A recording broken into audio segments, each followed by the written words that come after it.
আজকের থেকে অঙ্গীকার করি নামাজ এক বেলাও ছাড়ব না। পাক্কা? নামাও। আমি ইহুদিদের কিতাবে লেখা আছে, আমি বারবার এটার প্রমাণ দিতেছি।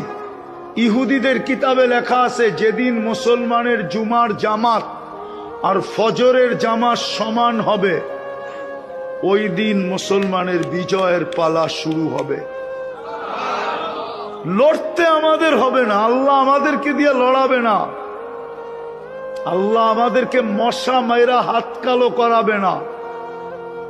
মুসলমান ছাড়া বাকি সব মশা, আল্লাহর কাছে মশার সমানও রাখে না। আল্লাহ আমাদেরকে দিয়ে হাত কালো করবে না। আল্লাহ বলছে ওয়াদা পুরা কর, লড়বো আমি। আল্লাহ লড়বে, আল্লাহ বিজয়ের ঝান্ডা